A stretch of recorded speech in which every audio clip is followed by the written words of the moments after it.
Lightning like Steve McQueen. I'm in the fast lane when the light turns green. And I built tough, I ain't nothing but grit. Cause I made rugged blood, sweat, and spit. Yeah, like a horse I fly. Better push yourself in for a bumpy ride. I like to play hard, but I work harder. And I weather the storm cause I'm built stronger. What is up, ladies and gentlemen? We are back. We are live. It is the Freight Coach Morning Show, the top morning show in transportation, coming to you guys every single weekday, 8:30 a.m. Pacific, 10:30 Central, to break down some industry headlines and, most importantly, provide some actual insight into what you can do with all of this information. If this is your first time tuning in, or if you're not aware of what I got going on, you guys, I also have a twice-a-week podcast that gets dropped out there every Tuesday and Friday. But most importantly, you guys, everybody who appears on my show is in the industry. All right. This is all about providing best practices. This is all about putting the right information out there for people to apply, utilize, and see a meaningful difference in their business and life.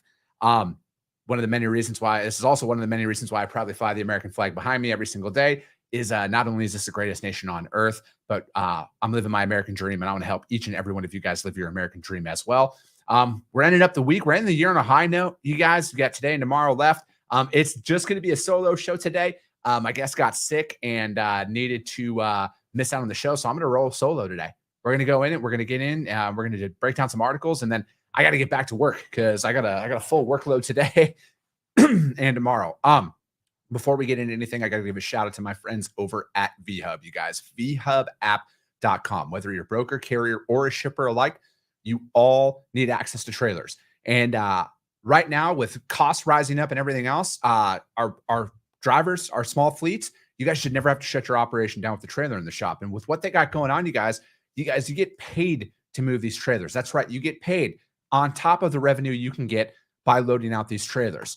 With what they got going on right now, they got Milton, Ontario to Montreal, Quebec. You get 250 Canadian to move that reefer. They also have Galt, California going to Hutchins, Texas. You get $500 for that dry van out there. They also have San Diego, California going to Houston, Texas. You get $1,400 for that reefer. And again, that's on top of the revenue that you can get by loading out that trailer. And then they also have West Valley City, Utah going up to Calgary, Alberta. And you get paid $1,550 to do that. So hit them up, you guys, vhubapp.com. My man Xavier Campos and my friend Stacy Steen, they'll be in the audience. Just do me a favor and let them know that the Freight Coach sent you. Go, Cody Miller. Good fucking morning, freight enthusiast. Welcome to the show. Sonny Sharma, good fucking morning, orange shirt gang. It's another great day. Let's fucking go. Tyler Burkhofer, what is up, brother? Good morning to you. He's out there in Florida, you guys. If you guys have any flatbed freight for my man Tyler, hit him up. Cody Kohler, what's up, baby? Let's fucking go. We're at day 188 of the Freight Coach Tally.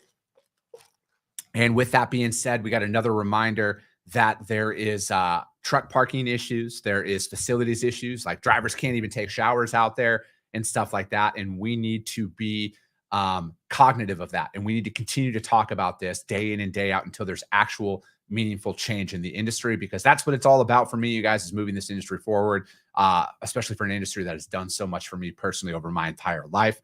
Also, a little subtle reminder that diesel is at $4.53 a gallon. Right now, it is still up a whopping 92 cents a gallon year over year at this time. It's good to see that it's trending down, but it's nowhere near where we need it to get to. And we all know when those days were a couple of years back when it wasn't costing us an arm and a leg at the pump there. But yeah, I get all that information, you guys, from the EIA, EIA.gov.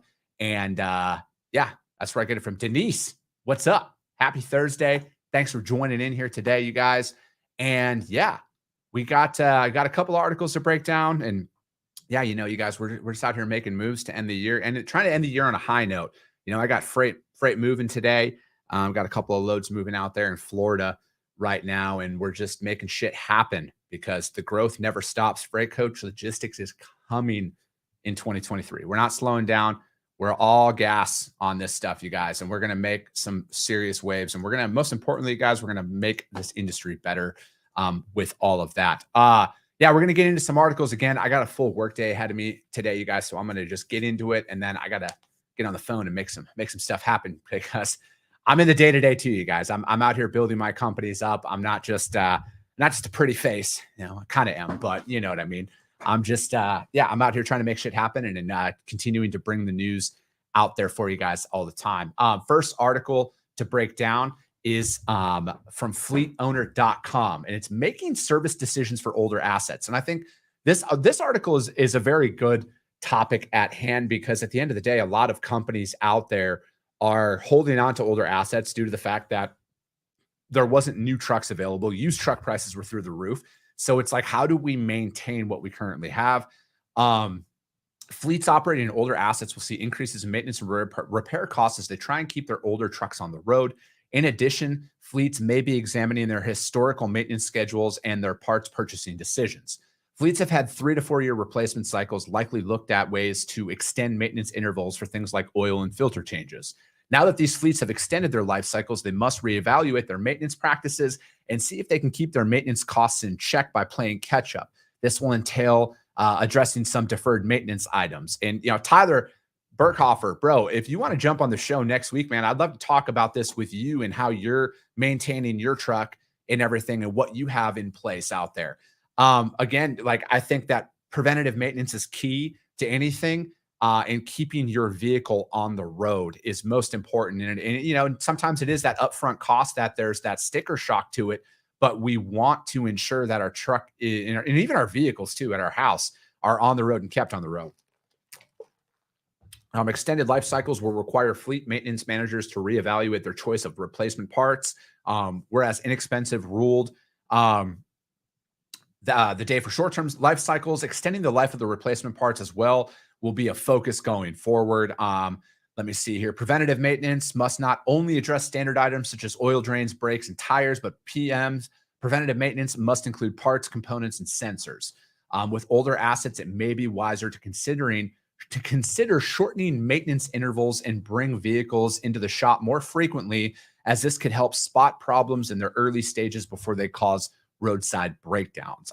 By evaluating each of them and ranking the assets from best performance to worst performance, maintenance managers can redeploy assets to keep poor performing assets closer to home. And again, it's like, I think about that a lot when it comes down to the impacts of keeping your fleets on the road and everything, because it's like, what might seem like an extra $500 today, for example, what's the future cost that it will get you if you don't invest in that maintenance? Breakdowns. You see the tow companies right now and some of the bills that are being sent out there. Just think about that. And that's the tow bill on top of the repair costs and everything. So I think getting ahead of a lot of it. And that was one thing that, my old man always talked about. And he did all of his own maintenance for the most part on his truck at our house in the shop that we had. And, but that was his whole thing all the time is if you keep the little things up to date, it will preserve the big things for the long run. And, fluids and all that stuff. I used to grease a truck at 5 years old.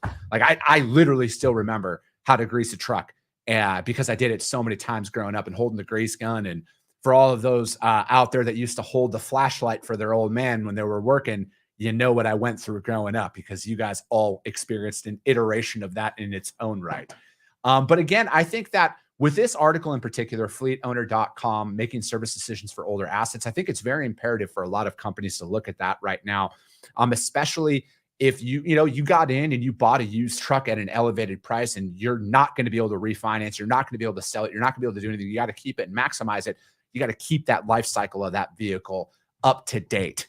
You got to keep that up to date. You got to keep that moving. You got to keep that truck on the road and look into that, schedule that stuff out too. Get with a fleet service company, you get with my friends over at Cox Automotive, Dickinson Fleet Services and stuff, and set up those preventative maintenances. And when you're on your shutdown and everything, to get all of that taken care of. I think that it's very, very great investment in your operation as a whole. Again, you guys, every article that I do break down, it is uploaded into I put all the links over on the YouTube channel, The Freight Coach, as well as the Coffee with the Freight Coach audio only replay of this, which is available on iTunes and Spotify damn near right after the show. And if you guys do go over to those other platforms, if you could do me a solid and subscribe and share and get this and rank the show as well, if you see value in it. All right. That's all I ask for is you guys, because if you guys see value in this and you do all that, it's going to reach some more people because your network's also going to see value in this as well. I like that. Good morning to you, Shubham. Thanks for joining in. Perfect, Tyler. We got to come up with a day here next week for sure. And Josh Krause says, with the lack of new units that were produced since 2020, the industry is going to have to figure out how to deal with 700,000 mileage units. Yeah, man, it's going to be interesting. It's going to be interesting for sure. All right. Next article we are going to break down here today is going to be from FreightWaves, and it is GAO studies impacts of PSR on U.S. freight rail. Let me see here. A newly released government government accountability office report lays out how precision scheduled railroading PSR has affected freight rail operations, but doesn't offer recommendations on what steps the industry should take next. The report essentially summarizes the various views of stakeholders in which they were defined as strategy intended to increase efficiency and reduce costs.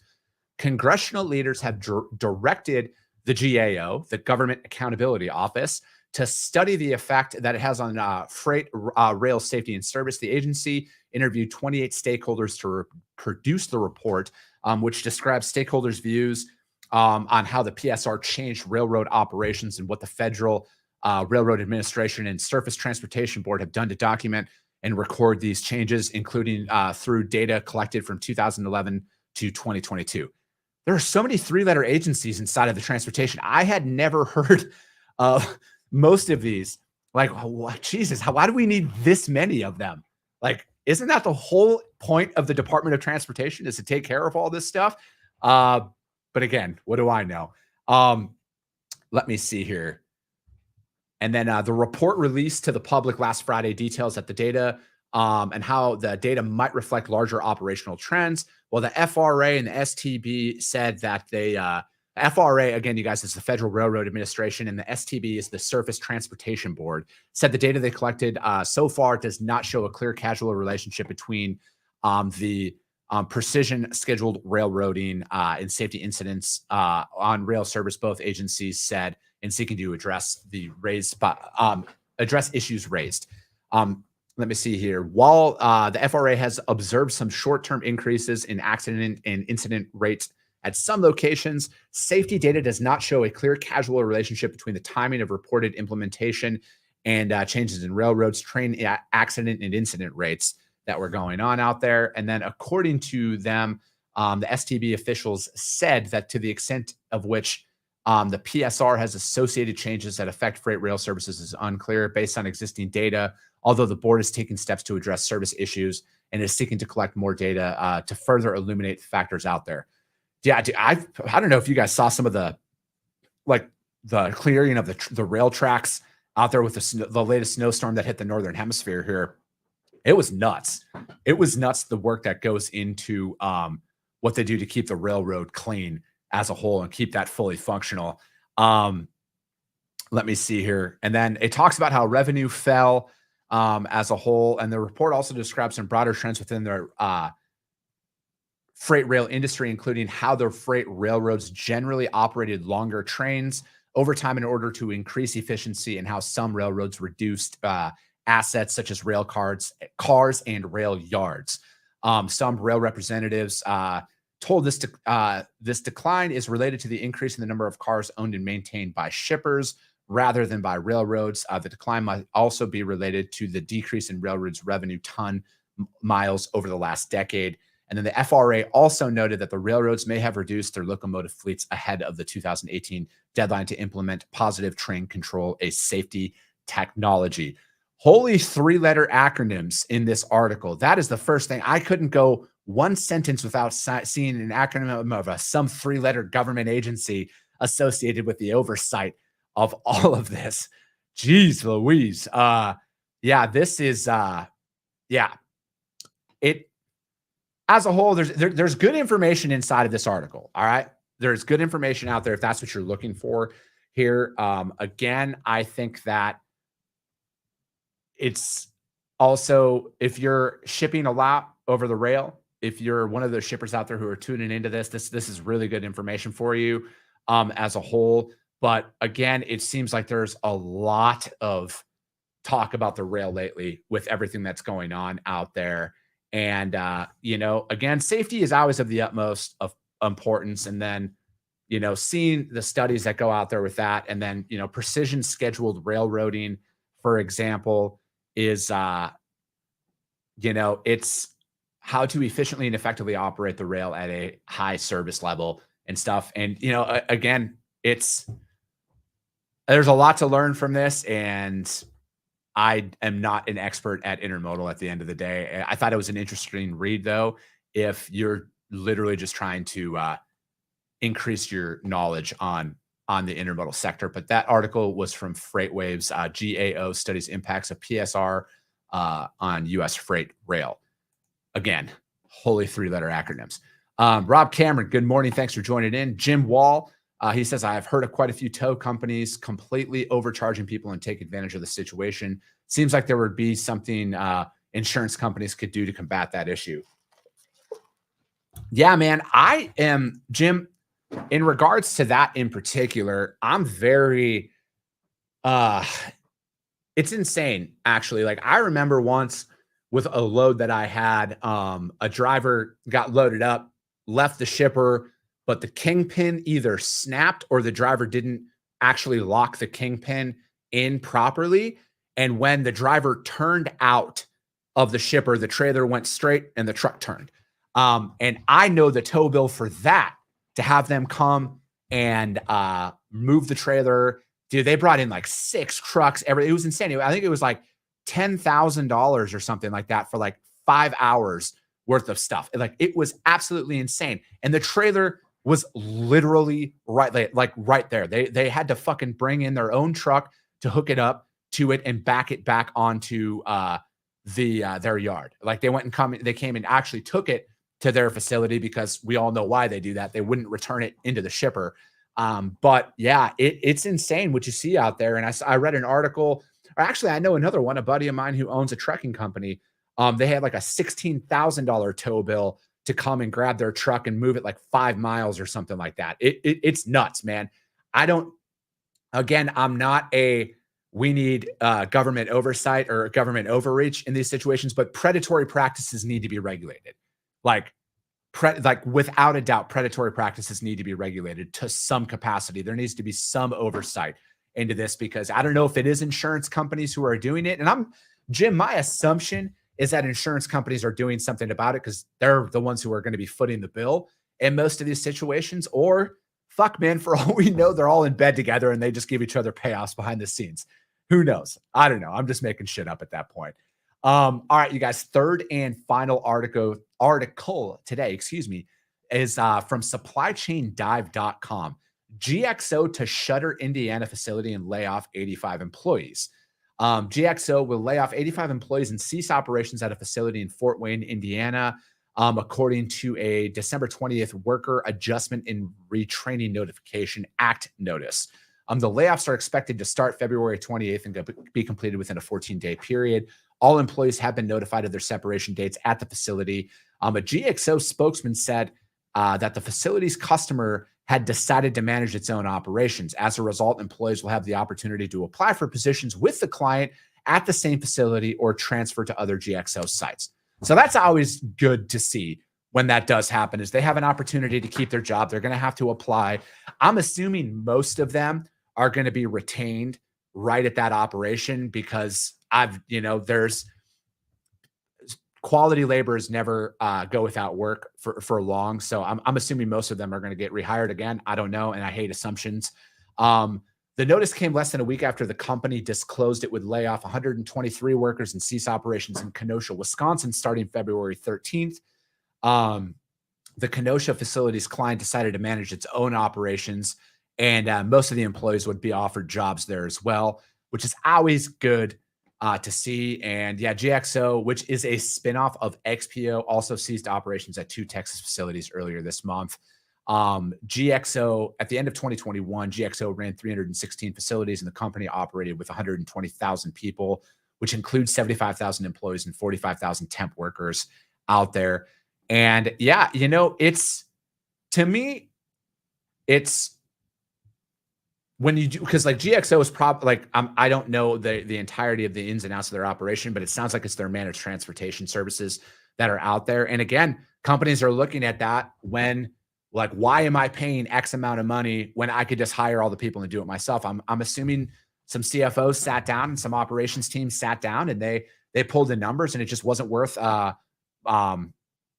outsourcing that anymore. And they're going to bring it all internally. It happens. But most importantly with this, in my opinion, is that all the employees, for the most part, are retained by the companies that are taking back over their operations, so that nobody is really going without work, especially around the holidays. And I also like, I will say this, shout out to GXO for giving an ample notice. So like all of these people are very aware that they're like, it's not like like in some of these other fucking scenarios that have came up where these guys leave on Friday doing high fives and then come in on Monday and they're all laid off without notice and stuff like that. So at least there's something there for the employees. I personally think you can't, if I was an employee, you can't really ask for a better situation outside of keeping your job and staying as is, but you can't exactly ask for a better situation where you have a ton of lead time.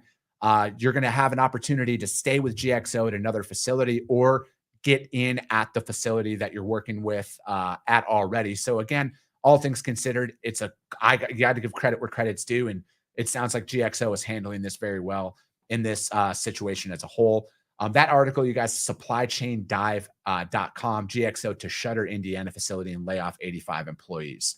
That's it for today, you guys. I only got 3 articles in, and frankly, like I said, I'm in the day-to-day with you guys. I'm building up my companies, and I got a full workday ahead of me, and I got to get after it here, as do all of you. We will be live tomorrow, as always, you guys. We'll be back, and yeah, and we'll do a little bit of a year-end recap on some things. I got my business partner from Broker Carrier joining the show, Kyle Provost. We're going to go over some stuff with that, talk about year-end, what 2023 looks like and stuff. And frankly, you guys, I can't say this enough, how much I appreciate the support each and every one of you guys continuously show this platform and then the network that we're growing out there. The way that we're growing and the pace that we're growing is absolutely, like, I'm floored by how it is. It's almost surreal to see, because, I started this out of my bedroom like 2.5 years ago, and to see where I was then to where I am today, and knowing that where I'm going with this, like, man, this is just, it's so much fun. And all of this is possible because of each and every one of you and the support you guys show and continue to show. And as always, you guys, if you guys see value in this, share the show, subscribe, rank it, share it out there, and get it out there in front of your people as well. Because if you guys see value in this, your network's going to see value in it also. I appreciate you guys. I love you guys, and we'll be talking to you soon.